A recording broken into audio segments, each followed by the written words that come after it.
Astrologer Ramakrishna Ghosh. আমার এই channel অর্থাৎ অ্যাস্ট্রোলজার রামকৃষ্ণ ঘোষ চ্যানেলের পক্ষ থেকে জানাই আপনাদের সকলকেই স্বাগত। আশা করি ঈশ্বরের কৃপায় আপনারা সকলেই ভালো আছেন। আমি বিভিন্ন রাশির মাসিক রাশিফল নিয়ে আলোচনা করছিলাম। আজকে আমার আলোচনা কুম্ভ রাশির কয়েকটি ভবিষ্যৎবাণী যা 100% সত্যি হবে। সেপ্টেম্বর 2024 কুম্ভ রাশির স্বাস্থ্য কেমন যাবে, তাদের শিক্ষা, প্রাথমিক শিক্ষা, কলেজ বিদ্যা, উচ্চশিক্ষা কেমন হবে, তাদের প্রেম ও দাম্পত্য জীবন কেমন যাবে, তাদের কর্ম, চাকরি, ব্যবসা কেমন হবে, তাদের ওভারঅল ভাগ্য কেমন হবে, তাদের অর্থ ভাগ্য কেমন যাবে, তাদের সঞ্চয় বা কেমন হবে, এইসব নিয়েই কিন্তু আমার আলোচনা। যাই হোক, মূল আলোচনা যাওয়ার পূর্বে বলে রাখি যে আপনারা ভিডিওটি কেটে কেটে দেখবেন না, পরিপূর্ণ দেখবেন, না হলে কিন্তু পরিপূর্ণ আলোচনা পাবেন না। কারণ ভিডিও শেষে আমি কিন্তু এই সমস্যা থেকে বেরিয়ে আসার কী রেমেডি রয়েছে সেটা বলে থাকি। আপনাদের কুম্ভ রাশির সবার কিন্তু শনি 7.5 দ্বিতীয় ফেজ চলছে। যারা শুভ গ্রহের দশা অন্তর্দশার মধ্যে দিয়ে পাস করছেন তাদের হয়তো অতটা নেগেটিভ ইম্প্যাক্ট পড়বে না, কিন্তু অশুভ গ্রহের দশা অন্তর্দশার মধ্যে দিয়ে পাস করলে সমস্যা কিন্তু একটু থাকবে। যাই হোক, কুম্ভ রাশিতে অবস্থান করছে রাশির অধিপতি এবং দ্বাদশপতি শনি বক্রী হয়ে।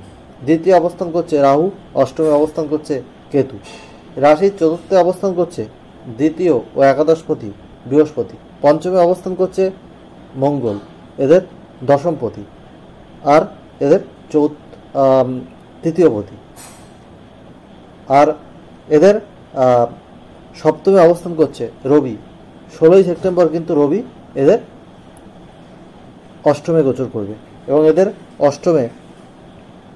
অষ্টমপতি এবং পঞ্চমপতি বুধ কিন্তু উচ্চস্থ সক্ষেত্রী হয়ে অবস্থান করছে 4ই সেপ্টেম্বর থেকে 23শে সেপ্টেম্বর। আর 23শে সেপ্টেম্বরের পরে এটা কিন্তু এদের নবমে গোচর করবে। আর শুক্র কিন্তু নিচস্থ রয়েছে 18ই সেপ্টেম্বর। এই শুক্র কিন্তু রাশির নবমে গোচর করবে। আর যেটা দেখা যাচ্ছে এদের কেতু অষ্টমে রয়েছে এবং বুধ 23শে সেপ্টেম্বরের পরে এদের নবমে গোচর করবে। কিছু সমস্যা আপনাদের কিন্তু থাকবে, যেহেতু শনি 7.5 দ্বিতীয় ফেজ চলছে। প্রথমেই যেটা বলেছি, স্বাস্থ্য সম্পর্কে আপনাদের সতর্ক থাকা উচিত। কিছু সমস্যা স্বাস্থ্য বিষয়ে আসতে পারে, হজমের গণ্ডগোল, বিশেষ করে স্কিন রিলেটেড কিছু সমস্যা, মেয়েদের নারীঘটিত কিছু রোগ, কিডনি ওরিয়েন্টেড কিছু প্রবলেম যাদের রয়েছে তাদের একটু সতর্ক থাকা প্রয়োজন। যাদের রবি শনির বিষযোগ রয়েছে তাদের মস্তিষ্ক পীড়া বা চক্ষু রোগ এইসব দেখা দিতে পারে। এবং কোমর থেকে পায়ের পাতায় পেন, শিরা উপশিরা, নাভ সংক্রান্ত রোগ, অস্থি রোগ, এগুলো কিন্তু দেখা যেতে পারে। যাই হোক, আপনাদের সে বিষয়ে সতর্ক থাকার প্রয়োজন। আপনাদের নিয়মিত যোগব্যায়াম করা দরকার, খাদ্যাভ্যাস করা উচিত, আর আপনাদের হাঁটা চলা, স্বাস্থ্যের প্রতি যত্নবান হওয়া উচিত। এরপরে অর্থভাগ্য, দ্বিতীয় রাহুর অবস্থান। আপনাদের কিছু কিছু ক্ষেত্রে অর্থ আসবে, কিন্তু অর্থ সঞ্চয়ে কিন্তু বাধা রয়েছে। অষ্টমে কেতুর অবস্থান, অর্থ আসলেও কিন্তু সঞ্চয়ে বাধার যোগ দেখা যাচ্ছে। আয় থেকে ব্যয় কিন্তু একটু বেড়ে যাবে। আর আপনাদের এরপরে আসছি বিদ্যা। আপনাদের চতুর্থে দ্বিতীয় একাদশপতি বৃহস্পতির অবস্থান। প্রাথমিক শিক্ষার জায়গা কিন্তু ভালোই বলা যাচ্ছে এবং শুক্র কিন্তু 8ই সেপ্টেম্বরের পর এদের চতুর্থপতি, সে কিন্তু নবমে সক্ষেত্রে গোচর করবে। তাহলে আপনাদের প্রাথমিক শিক্ষার জায়গায় এই 8ই সেপ্টেম্বরের পর মাসের মিডিল থেকে আরও ভালোর দিকে যাচ্ছে। বিদ্যাক্ষেত্রের রেজাল্ট পরিশ্রম করলে অনেক ক্ষেত্রে ভালোই আসবে, তেমন কোনো চিন্তার দরকার নেই। পঞ্চমপতি বুধ 4 থেকে 23শে সেপ্টেম্বর অষ্টমে সক্ষেত্রী থাকছে, তারপরে নবমে গোচর করছে। উচ্চ শিক্ষার ক্ষেত্রে মাসের মাঝামাঝি এবং আপনাদের যে কলেজ বিদ্যা সেটা কিন্তু ভালোই বলা যাচ্ছে। আপনাদের ওভারঅল রেজাল্ট কিন্তু ভালো। যারা গবেষণামূলক কাজকর্মে আছেন তাদেরও পরিশ্রম হয়তো একটু বাড়বে বা পেপার পাবলিশ করতে একটু হয়তো সমস্যা কিছু কিছু ক্ষেত্রে হতে পারে, কিন্তু গবেষণা আলটিমেট কিন্তু আপনারা আপনাদের যে পরিশ্রমের ফল কিন্তু আপনারা পাবেন। এরপরে আমি আসছি আপনাদের ব্যবসা, চাকরি, যারা টেকনিক্যাল বিভিন্ন কাজের সাথে যুক্ত, কম্পিউটার রিলেটেড কাজের সাথে যুক্ত, প্রশাসনিক বা সেনা, যারা বিভিন্ন সিকিউরিটি বিভাগের সাথে যুক্ত, বিভিন্ন সফটওয়্যার কোম্পানিতে কর্মরত, তাদের কিন্তু কর্মের জায়গায় উন্নতি কিন্তু হচ্ছে। এবং আপনাদের কর্মক্ষেত্রে কিন্তু পরিশ্রম কিছু কিছু ক্ষেত্রে আপনাদের অশুভ করে দশা থাকলে হতে পারে, কিন্তু আলটিমেট কিন্তু আপনাদের সার্বিক শুভ ফল পরিলক্ষিত হচ্ছে।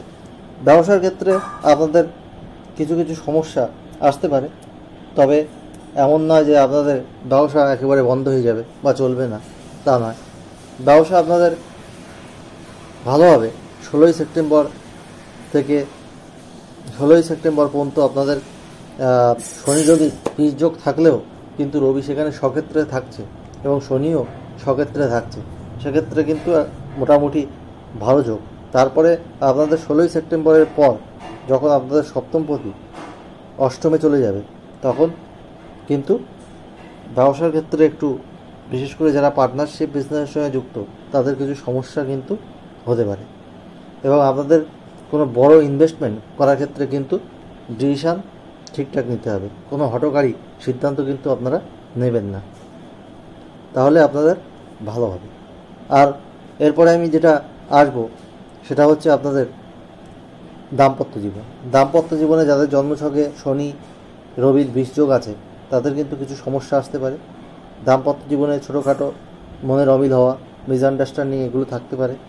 পার্টনারের কোনো শারীরিক সমস্যা হতে পারে, তবে একে অপরকে বা পরিবারের কারো আপনাদের শারীরিক সমস্যা দেখা যেতে পারে, তার জন্য আপনাদের একাধিকবার হাসপাতালে যেতে হতে পারে। একে অপরকে বুঝতে হবে, কম্প্রোমাইজ করতে হবে, আন্ডারস্ট্যান্ডিং করে চলতে হবে, তবেই কিন্তু আপনাদের বিবাহিত জীবন ভালো হবে। আর আপনাদের প্রেমের ক্ষেত্রে বলবো, আপনাদের যে পঞ্চমপতি, সেই পঞ্চমপতি কিন্তু আপনাদের কোথায় রয়েছে আপনাদের, সে আবার অষ্টমপতিও 4 থেকে 23, কিন্তু সে অষ্টমেই থাকছে। এবং আপনাদের পঞ্চমে কিন্তু মঙ্গলের অবস্থান। আপনারা প্রেমের ক্ষেত্রে ইমোশনাল হয়ে পড়বেন না বেশি, কোনো প্রেমের ক্ষেত্রে কোনো হঠকারী সিদ্ধান্ত নেবেন না, কোনো মাথা গরম করবেন না, তাহলে কিন্তু কিছু সমস্যা আসতে পারে। আদারওয়াইজ প্রেম কিন্তু আপনাদের ভালো চলবে। এবং এখন আপনাদের এমন নয় যে বিবাহের কোনো যোগাযোগ আসবে না, বিবাহের যোগাযোগ আসবে, তবে কিছু বাধাও থাকবে। এই মুহূর্তে আপনাদের বিশেষ করে 2025 মার্চ পর্যন্ত বিয়ের জায়গাটা একটু কিন্তু সমস্যাবহুল হবে আমার মতে। তবে কারো কারো ক্ষেত্রে কিন্তু যাদের জন্মছক খুবই ভালো, তাদের হয়তো যোগাযোগ আপনাদের এসে সেটা ফুলফিলও হতে পারে, মানে বিয়ের জায়গায় পৌঁছাতে পারে, সেরকম যোগও কিন্তু রয়েছে। এমন নয় যে কারোরই বিয়ে হবে না। যাদের জন্মছকে রবি শনির বিষ যোগ রয়েছে বা এই যদিও কোনো মাঙ্গলিক দোষ রয়েছে, এই জাতীয় কোনো সমস্যা রয়েছে, তাদের কিন্তু এই সময় বিবাহে বাধা আসবে। আগে শনির 7.5 কিন্তু আপনাদের চলছে, আর শুভ গ্রহের দশা অন্তর্দশা যদি না চলে তাহলে কিন্তু সমস্যা হবে। যাই হোক, আপনাদের ভাগ্যের সাপোর্ট আপনারা মাসের মাঝামাঝি থেকে পেতে শুরু করবেন এবং আপনাদের ভাগ্যের জায়গায় উন্নতি হবে। ভাগ্যের বলে আপনারা যেসব কাজকর্ম করেন, সেই সব কাজকর্মের প্রতি আপনারা আস্থা রাখতে পারবেন। আপনাদের বাড়ি গাড়ি ক্রয়ের যোগ কিন্তু পরিলক্ষিত হচ্ছে।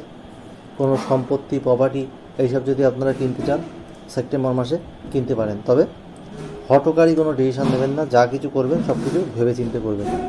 আর আপনাদের কাছে অনুরোধ, ভালো লাগলে অবশ্যই লাইক, কমেন্ট, শেয়ার এবং সাবস্ক্রাইব করে সবাইকে দেখার সুযোগ করে দেবেন এবং বেল আইকনে প্রেস করে রাখবেন, যাতে নতুন ভিডিও আপলোড হওয়ার সাথে সাথে আমাদের কাছে নোটিফিকেশান পৌঁছে। আর আপনাদেরকে প্রতিদিন শনির বীজমন্ত্র পাঠ করতে হবে পশ্চিম দিকে মুখ রেখে 8 বার ওং প্রাম প্রিম প্রম স শনিশ্বরায় নমঃ। আর রাহুর বীজ মন্ত্র প্রতিদিন পাঠ করুন 4 বার, ওটা সূর্যাস্তের পরেই করতে পারেন পশ্চিম দিকে মুখ রেখে। ওং এইং রিং রাহুবে নমঃ, এটা রাহুর একটা মন্ত্র বললাম, বীজ মন্ত্র আলাদা আছে। ওং শ্রাং শ্রিং শ্রং স রাহবে নমঃ, আগের মন্ত্রটাও পাঠ করতে পারেন। ওং এইং রিং রাহবে নমঃ। আর অষ্টমে কেতু আছে, কেতুর মন্ত্রও আপনারা পাঠ করতে পারেন। ওং এইং রিং কেতুবে নমঃ। যাই হোক, আপনারা এছাড়া প্রতিদিন সূর্য প্রণাম করতে পারেন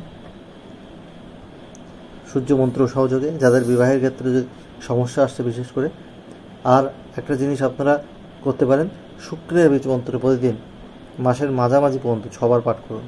ওং দ্রাম দ্রিম দ্রুম স শুক্রায় নমঃ। আর আপনারা নীল, আকাশী,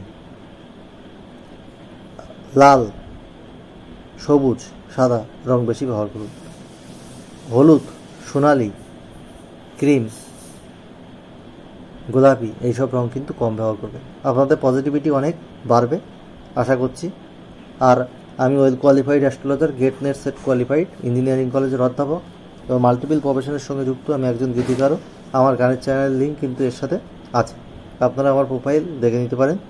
তবে আপনারা হোয়াটসঅ্যাপে একটা কোশ্চেন আমার কাছে ফ্রি অফ কস্টে করে নিতে পারেন, date of birth, time, place দেবেন, আমি আপনাদেরকে ফার্স্ট কাম ফার্স্ট সার্ভ বেসে প্রোভাইড করবো। তাড়াহুড়ো করলে কিন্তু এই সার্ভিস আপনারা পাবেন না। আর এছাড়া আপনারা পেড কনসালটেশনের জন্য আমার কাছে আসতে পারেন, চেম্বারে বা অনলাইনে করে নিতে পারেন খুব কম ভিজিটে। অন্য অ্যাস্ট্রোলজার ভিজিট নেয় তার 5 ভাগের 1 ভাগ ভিজিটে, হ্যান্ড রিটেন রিপোর্ট অন্য অ্যাস্ট্রোলজার মতো সফটওয়্যার থেকে প্রিন্ট করে না, আমি আপনাদেরকে প্রোভাইড করব। কিন্তু টাইম লাগবে, চেম্বারে আসলেও আপনার 1 ঘন্টা সময় লাগবে, আমি অনেক ডিটেলসে সব কিছু লিখে দিই। আর আপনাদের অনলাইনে করলেও একটু সেটা টাইম সাপেক্ষ, 2-3 দিন সময় লাগবে। আগে হোয়াটসঅ্যাপে আমি ডিসকাস করি, তারপরে একটা জিস্ট করে আমি কিন্তু সেটা একটা আপনাদের পুরোটা লিখে হ্যান্ড রিটেন রিপোর্ট আমি স্ক্যান করে পাঠিয়ে দিই। যাই হোক, সব প্রফেশনকেই আমি সততার মাধ্যমে এগিয়ে নিয়ে যাচ্ছি, অ্যাস্ট্রোলজিটাও নিয়ে যাচ্ছি। আর সব কুম্ভ রাশির মানুষের জীবন কিছু বাধাবিঘ্ন থাকা সত্ত্বেও সেপ্টেম্বর 2024 সুখ সমৃদ্ধি আনন্দে ভরে উঠুক, ঈশ্বরের কাছে এই প্রার্থনা রেখে আজ এখানে শেষ করলাম। আপনারা সবাই ভালো থাকুন।